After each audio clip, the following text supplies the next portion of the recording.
काही राजकीय बातम्यांचा वेगवान आढावा।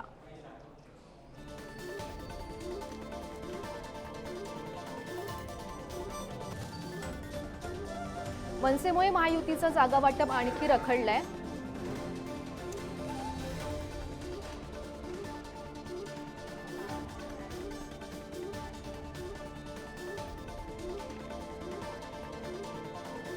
लोकसभेच्या पहिल्या टप्प्यात आजपासून अर्ज भरण्यास सुरुवात झाली आहे। महाराष्ट्रासह 21 राज्यात अर्ज भरण्यास सुरुवात झाली आहे। पहिल्या टप्प्यात रामटेक, नागपूर, भंडारा, गोंदिया, गडचिरोली, चंद्रपूर मतदारसंघात मतदान होणार आहे। मनसेमुळे महायुतीचं जागा वाटप आणखी रखडलंय। मनसेनं महायुतीमध्ये 2 जागांची मागणी केल्याची माहिती आहे। शिर्डी आणि दक्षिण मुंबईवर मनसेनं दावा केलाय।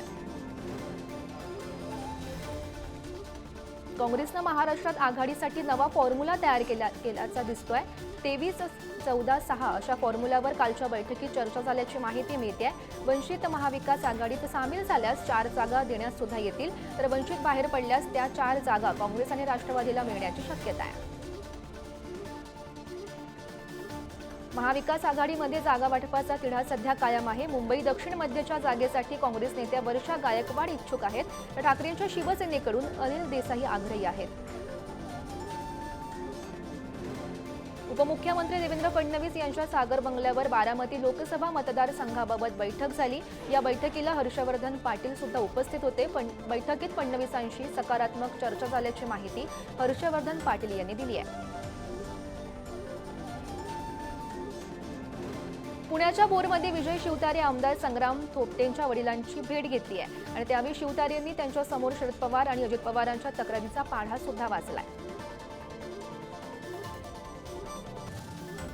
बारामती लोकसभा मतदारसंघातील लोकांवर 40 वर्ष अन्याय झाला असून आम्ही पवार कुटुंबांच्या घराणेशाहीच्या विरोधात आहोत असं विजय शिवतारे यांनी म्हटल्याचं पाहायला मिळत आहे। तसंच आपण कोणत्याही दबावाला बळी पडणार नसल्याचं सुद्धा शिवतारे यांनी म्हटल्याचं पाहायला मिळत आहे।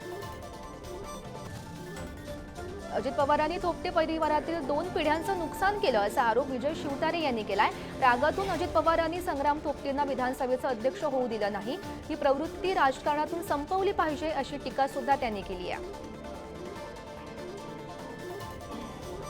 पुरंदरचे माजी आमदार विजय शिवतारेंच्या विरोधात मावळ तालुक्यातील अजित पवारांच्या राष्ट्रवादीचे कार्यकर्ते आक्रमक झाल्याचं पाहायला मिळत आहे। शिवतारेंना मावळमधून मुंबई जाऊ देणार नसल्याचा इशारा कार्यकर्त्यांनी दिलाय। शिरूर लोकसभेसाठी शिवाजीराव आढळराव पाटलांच्या उमेदवारीचा अर्ज मोकळा झालाय। अजित पवारांच्या राष्ट्रवादीचे नेते दिलीप मोहितेंनी आढळराव पाटलांना पाठिंबा दिलाय। त्यामुळे शिरूरमध्ये अमोल कोल्हे विरुद्ध आढळराव पाटील लढत निश्चित झाली आहे। इंडिया आघाडीमध्ये प्रकाश आंबेडकरांनी यावं अशी सर्वांची इच्छा आहे। त्यांचा सन्मान होईल अशा जागा त्यांना देण्याची तयारी महाविकास आघाडीनं दर्शवल्याचं पाहायला मिळत आहे। आंबेडकरांचा सन्मान फक्त इंडिया आघाडीत होणार असल्याचं वक्तव्य विनायक राऊत यांनी केलंय। चंद्रपूर लोकसभा मतदारसंघाचा तिढा अद्यापही कायम आहे। प्रतिभा धानोरकर आणि विजय वडेट्टीवार यांनी काँग्रेस अध्यक्ष खरगे यांच्याशी बैठक झाली। या बैठकीनंतर चंद्रपूर लोकसभेची माळ कोणाच्या गळ्यात पडणार याकडे सर्वांचं लक्ष लागलंय। चंद्रपूर वणी आर्णी लोकसभेसाठी आजपासून जिल्हाधिकारी कार्यालयात अर्ज दाखल करण्याच्या प्रक्रियेला सुरुवात झाली आहे आणि यासाठी जय्यत तयारी सुद्धा करण्यात आली आहे, तर पोलिसांचा तगडा बंदोबस्त लावण्यात आला आहे। दक्षिण मुंबई लोकसभेची जागा भाजपास लढणार आहे। मनसेसाठी शिर्डीची जागा सोडण्याची महायुतीची तयारी आहे, तर दक्षिण मुंबईची जागा मनसेला सोडण्यास भाजपनं नकार दिलाय। श्रीमंत भूषणसिंग राजे होळकर यांनी आज शरद पवार यांची भेट घेतली। धनगर समाजाचं नेतृत्व करणाऱ्याला उमेदवारी मिळावी अशी मागणी त्यांनी केली। समाजाच्या भल्यासाठी राजकारणात यावं लागलं तर येईन असं सूचक वक्तव्य सुद्धा त्यांनी केलंय। माढा लोकसभेनं सस्पेन्स वाढवलाय। धैर्यशील मोहिते पाटील शरद पवारांची भेट घेण्याची शक्यता आहे। पुण्यातील मोदी बागेत आज ही भेट होणार असल्याची सध्या माहिती मिळते। शिरूर लोकसभा मतदारसंघावर अजित पवारांच्या राष्ट्रवादीकडून दावा योग्य आहे। पक्षप्रवेश ही दुय्यम गोष्ट आहे। मी कुठेही गेलो तरी महायुतीचाच उमेदवार असणार असं वक्तव्य शिवाजीराव आढळराव पाटील यांनी केलंय।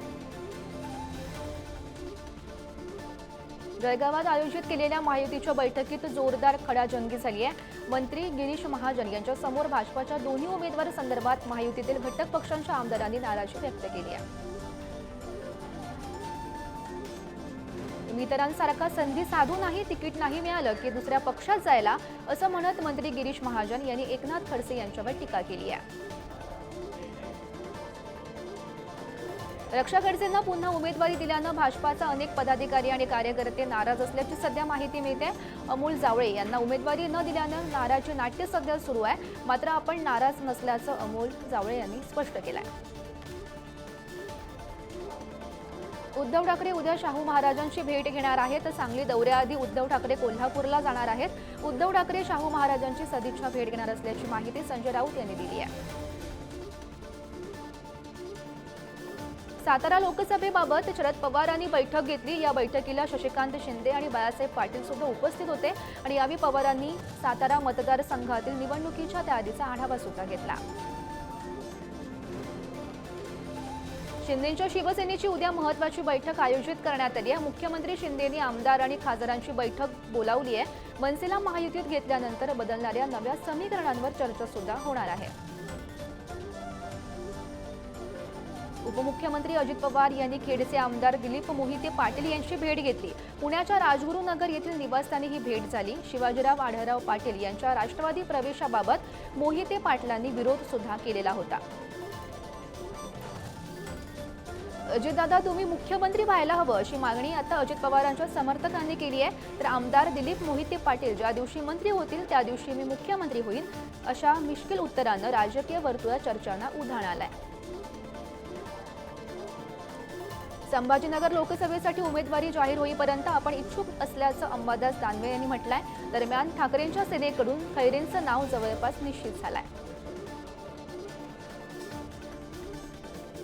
शिवसेना केवळ पक्ष नसून एक विचार आहे, कधीही संपणार नाही. त्यासाठी तुम्हाला खूप खोलवर जावं लागेल, त्यामुळे तुम्ही पुन्हा कधी बाहेर येऊ शकणार नाही, असं म्हणत उद्धव ठाकरेंनी विरोधकांवर हल्लाबोल केलाय. तोडा फोडा आणि राज्य करा हेच सध्या भाजप करताय, पण या मातीत गद्दारीचा अंकुर रुजू देणार नाही, असं म्हणत उद्धव ठाकरेंनी भाजपवर हल्लाबोल केलाय. मात्र तीर्थ बुलढाणा जिल्ह्यातील गद्दारांना यंदा काढल्याशिवाय शांत राहणार नाही. या पवित्र भूमीत गद्दारांना थारा नसल्याचं वक्तव्य खासदार संजय राऊत यांनी केलंय. उपमुख्यमंत्री फडणवीस अकोल्याच्या दौऱ्यावर आहेत आणि यावेळी रवी राणांनी फडणवीसांचे बेलोरा विमानतळावर स्वागत केलंय. बारामतीमध्ये सुनेत्रा पवार शहरात विविध समाजाच्या कार्यक्रमाला हजेरी लावत आहेत आणि त्यावेळी त्यांनी टकारी समाज बांधवांच्या मेळाव्याला सुद्धा उपस्थिती लावली. टकारी समाजाचे प्रश्न सोडवण्यासाठी स्वतः लक्ष घालणार असल्याचं त्यांनी म्हटल्याचं पाहायला मिळत आहे. अजित पवारांच्या राष्ट्रवादीचा राजीनामा दिल्यानंतर बजरंग सोनवणे यांनी जेजुरीच्या खंडेरायाचं दर्शन घेतलंय आणि त्यावेळी कार्यकर्त्यांचा मेळावा सुद्धा आयोजित करण्यात आला आहे. तर कार्यकर्ते सांगलीत त्या पक्षात प्रवेश करणार असल्याचं बजरंग सोनवणे यांनी म्हटल्याचं पाहायला मिळत आहे. तर बेळगावमध्ये मंत्री लक्ष्मी हेब्बाळकरांच्या निवासस्थानी निवडणूक अधिकाऱ्यांनी धाड टाकली आहे आणि यावेळी शासकीय कर्मचाऱ्यांचे बैठक सुरू असल्याचं दिसून आलंय आणि त्यामुळे निवडणूक आचारसंहितेचं उल्लंघन केल्याप्रकरणी गुन्हा सुद्धा दाखल करण्यात आलाय. मुंबईतील घाटकोपरमधील पंतनगर पोलीस ठाण्याच्या हद्दीत 70 लाख रुपयांची रोकड पकडण्यात आली आहे आणि या कारवाईत एका आयटी कंपनीच्या सीएला सुद्धा ताब्यात घेण्यात आलाय.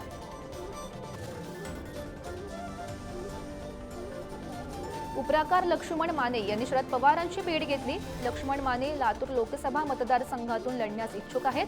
त्या संदर्भात माने यांनी पवारांशी चर्चा केली. तर पुण्यात निलेश कराळे यांनी शरद पवारांची भेट घेतलेली आहे. त्यावेळी वर्धा लोकसभेच्या उमेदवारीवर सुद्धा चर्चा करण्यात आली. कराळे वर्धेच्या लोकसभेसाठी शरद पवारांच्या राष्ट्रवादीकडून इच्छुक आहेत.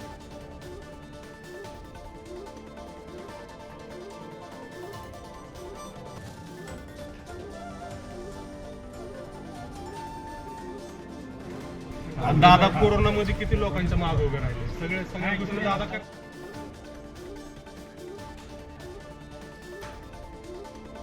तर उपप्रकर लक्ष्मण माने यांनी शरद पवारांची भेट घेतली. लक्ष्मण माने लातूर लोकसभा मतदारसंघातून लढण्यास इच्छुक आहेत. त्या संदर्भात मानेंनी पवारांची चर्चा केली.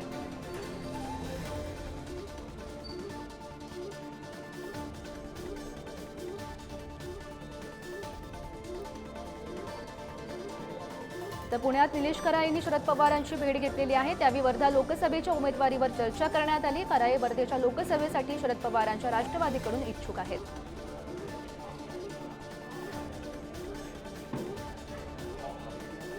वर्धा लोकसभा काँग्रेसकडेच राहावी यासाठी दिल्ली दरबारी साकडं घालण्यात आलंय. काँग्रेसचे राष्ट्रीय समन्वयक शैलेश अग्रवाल यांनी मल्लिकार्जुन खरगेंची भेट घेऊन या संदर्भात चर्चा सुद्धा केली आहे.